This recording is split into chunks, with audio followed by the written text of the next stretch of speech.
Notre prochain rendez-vous avec les Restos du Cœur se trouve bien loin de la capitale.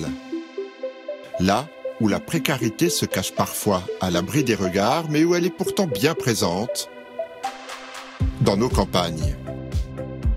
Et pour la trouver, vous allez voir que les Restos du Cœur décuplent leurs efforts. Nous sommes dans le Gard, près de Nîmes. Le jour est à peine levé et un petit camion sillonne déjà les montagnes des Cévennes. À son bord, une équipe de bénévoles des restos en chemin vers une distribution alimentaire pas comme les autres. Après 1 heure de route, la camionnette des restos prend place à Génolac, le plus haut village de la région, 471 mètres d'altitude. Alors même si ce matin, le soleil brille, ne vous y trompez pas, la température ne dépasse pas 5 degrés. Mais il en faut plus pour refroidir les bénévoles. À peine arrivés, ils passent déjà à l'action. Bonjour, bonjour, bonjour, Christian. Bonjour Mathias. Ça va? Bien et toi? Très bien, qu'est-ce que ça travaille déjà? Déjà on va attaquer la distribution du village de Génolac. Donc ça, ce camion-là, c'est le centre des restos. C'est le centre des restos itinérant. Itinérant, ça fait toute la différence. C'est-à-dire que vous bougez de village en village, c'est ça? Pardon, je ne veux pas vous empêcher de continuer. C'est nous qui nous déplaçons pour servir les personnes qui se trouvent dans les villages. Ah oui, en ville, c'est les gens qui vont au centre des restos et là, c'est vous qui allez voir les gens, les bénéficiaires. Les bénéficiaires qui ne peuvent pas se déplacer, qui n'ont pas de moyens de se déplacer. Ouais. Nous, on va à leur rencontre et leur distribuer. Et vous restez dans le camion et c'est vos collègues qui font tout le travail, c'est ça? Oui, on partage. On partage. Alors montrez-moi, qu'est-ce qu'il y a dans ce camion? Qu'est-ce que vous avez pour les bénéficiaires? Là, on a tout ce qui est légumes, fruits. Puis à l'intérieur, on a les boîtes, le lait, les conserves, il y a tout. En fait, il y a les œufs. Il y a tout comme dans un vrai centre des Restos du Cœur. Pareil. Et derrière, c'est quoi là-bas? Alors derrière, c'est tout ce qui est protéines, en surgelé et en congelé. Voilà, et puis il y a une ventilation. Ah oui, là, c'est le surgelé. Donc le poulet, tout ça, on ferme vite parce que c'est déjà en train de se réchauffer. Et en haut, tout ce qui est frais. Et là, c'est le frigo. Les yaourts, le fromage, paf. Ah oui, c'est un vrai centre des restos en fait. C'est un centre des restos. Ce centre sur roue est en activité depuis 1 an. Alors maintenant, l'organisation est bien rodée. Il ne faut que quelques minutes aux bénévoles pour tout installer. Et justement, voici déjà le premier bénéficiaire. Il s'agit de Madi. Toujours le sourire aux lèvres, malgré sa grande précarité, et jamais sans son acolyte, Nemo. Vous n'avez pas eu trop frais, et puis il n'y a pas eu trop de pluie là récemment là. Non, il fait relativement beau et le vent est tombé. Voilà, là, depuis quelques jours, nous, sinon, il y avait quand même pas mal de vent glacial. On l'avait à l'aise, nous. Et je suis quelqu'un de très frileux avec le vent glacial. Parce que le matin, c'est assez gelé le matin. Ouais, ben ça j'ai la laisse, donc au Soubos ici, voilà, c'est pareil. On n'est plus haut en altitude déjà. Bien sûr. Sinon, vous êtes du village, vous, monsieur? Oui, depuis quelque temps. Et vous êtes venu dès l'an dernier à la distribution? L'année première.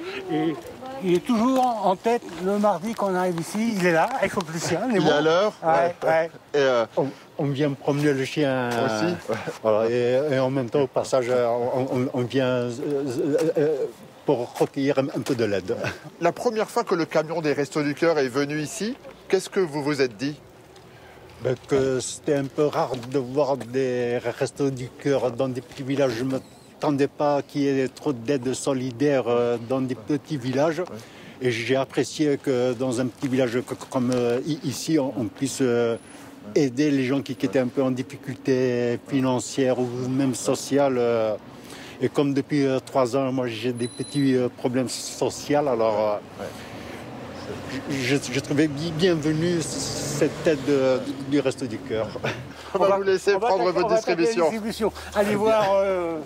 Okay. Ancien Parisien, Madi est venu s'installer dans le Gard par amour. Mais la vie lui a joué des tours. Alors à 54 ans, il s'est retrouvé seul et sans ressources. Lors de sa première visite au resto, c'est pieds nus que cet homme s'est présenté en plein mois de décembre. Les bénévoles l'ont immédiatement pris en charge et depuis, chaque mardi, il vient chercher ici un peu de chaleur. Et grâce à l'aide alimentaire, il peut enfin joindre les deux bouts. Alors, riz, tomate, riz, purée, pâte... Purée. Voilà. Comment vous feriez si les restos venaient pas là pour apporter un peu à manger? Je me serais débrouillé pour me faire aider ou par des petits travaux ou bien à manger du pain et de l'eau comme certains peuvent le faire lorsqu'ils n'arrivent pas à trouver de moyens de se faire aider par qui que ce soit. Ah, parfois c'était ça, du pain et de l'eau pour vous. Ouais. Voilà. Et vous êtes vraiment notre tout premier, je crois, hein, ici. Oui. C'était votre premier bénéficiaire. Ici, et même le premier de toute la tournée, parce que comme on a commencé notre première tournée, ça a été Génolac, c'est vraiment notre number one. Voilà. Et ben voilà, vous êtes le number one. On est un peu la vedette du village avec le Nemo. Bien. Dans ces petits villages, loin de tout, la moindre course demande plusieurs kilomètres de route. Mais sans revenu, impossible d'acheter une voiture ou simplement de faire le plein d'essence. Alors certains, comme Madi, repartent à pied. Vous mettez tout dans le sac? Oui. Allez. Pour d'autres, comme Eliane, c'est à vélo que les courses se font. Voilà. Ça y est, votre carrosse est prêt? Oui. Merci Gérard. Allez-y. Merci beaucoup. Prenez soin de vous. Hein. Ça va, ça grimpe pas trop pour aller à votre maison? Ah si, ça grimpe. Votre bretelle est mal mise. Ça va vous faire. Voilà. Voilà. Allez. Ah, c'est le serviteur de ces dames. On est là pour ça. Merci à tous. Au revoir.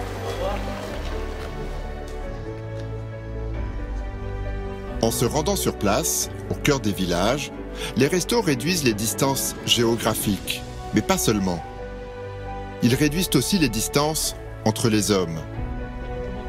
Briser l'isolement de ces personnes qu'ils croisent chaque semaine, c'est la mission des bénévoles. Une mission que Véronique prend très à cœur. Vous êtes un petit peu épicière avec votre comptoir. À ma hauteur. Vous êtes l'épicière des Restos du Cœur. Exactement. Voilà. Et ça va, elle est sympa l'épicière? Ah oui. Je ne leur demande pas d'argent. Ouais, c'est vrai. Donc, quand même, C'est toujours bien ça. Ça fait longtemps que vous êtes au Resto du Cœur, vous?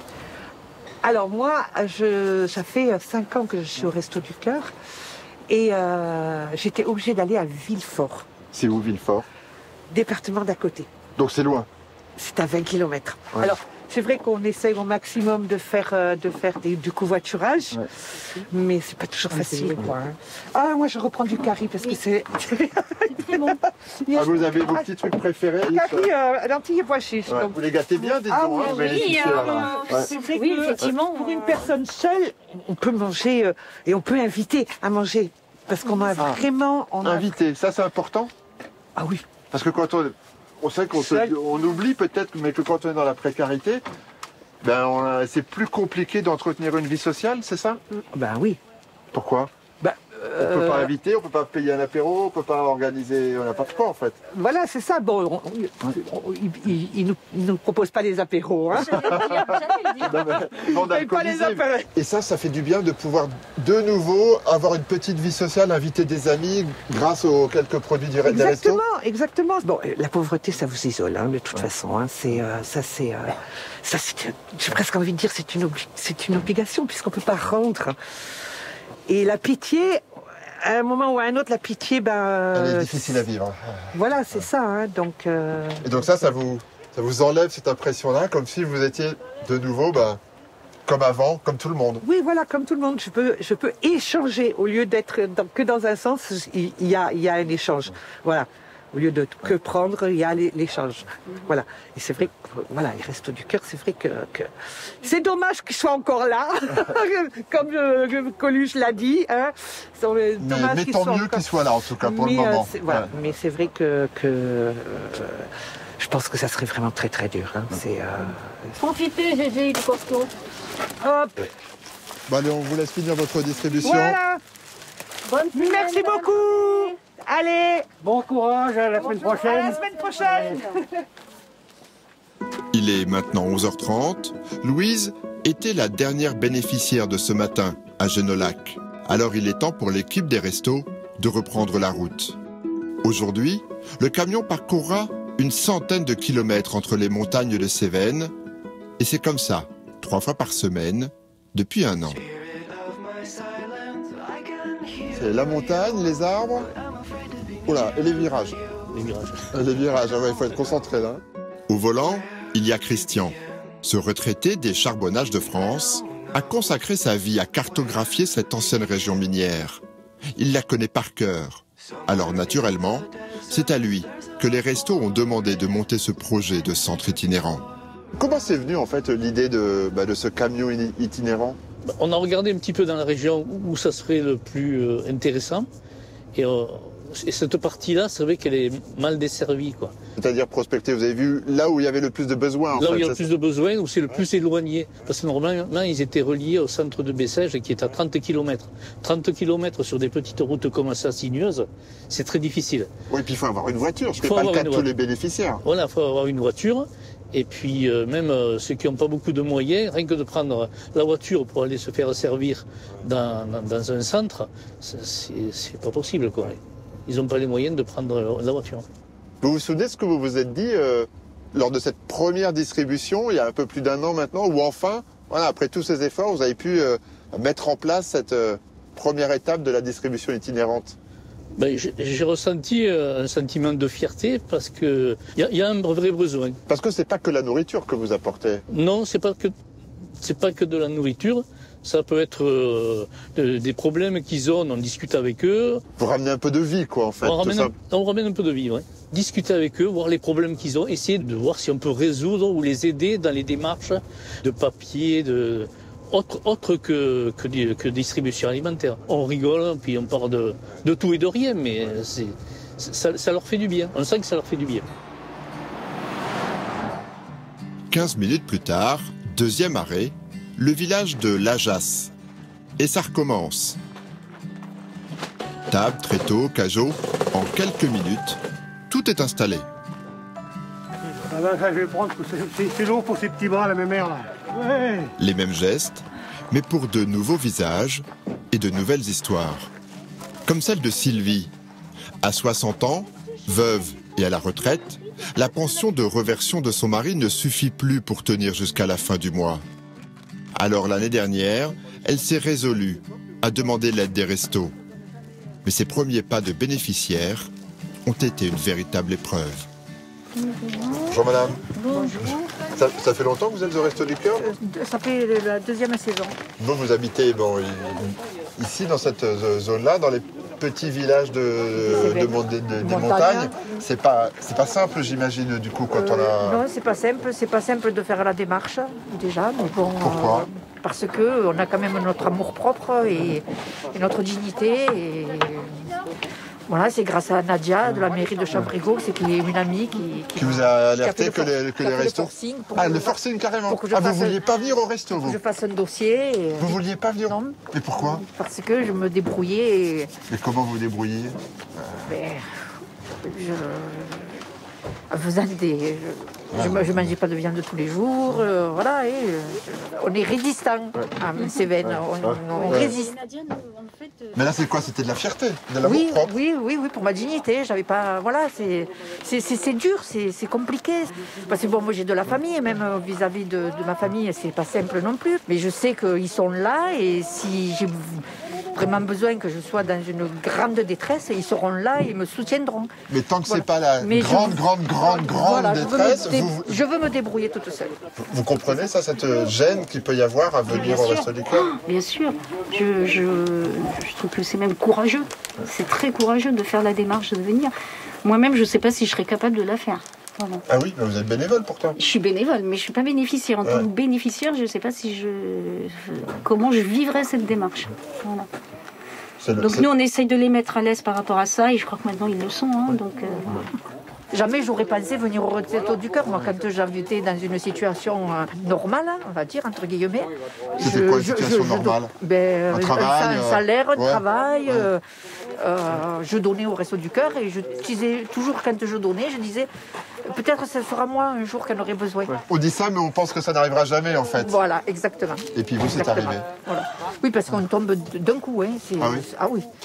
Mais là, aujourd'hui, on sent que, voilà, par rapport à le premier jour où elle est arrivée, visiblement, ça va. Oui, j'ai un caractère que je... Une fois que vous avez pris la décision de venir, c'est fait, quoi. Je suis une battante. Ouais. Oui, oui. Voilà, et puis j'étais toujours Nadia, c'est battante, vrai je suis que une Nadia, battante. elle met très à Et l'aise. vous savez, quand ça va pas, je chante et je chante la chanson de France Gall, Résiste. C'est vrai? Oui. Et ça vous rebooste? Voilà, prouve que tu existes, résiste. Ouais. Et ça, il faut... Voilà, on est des résistants. Ouais. Voilà.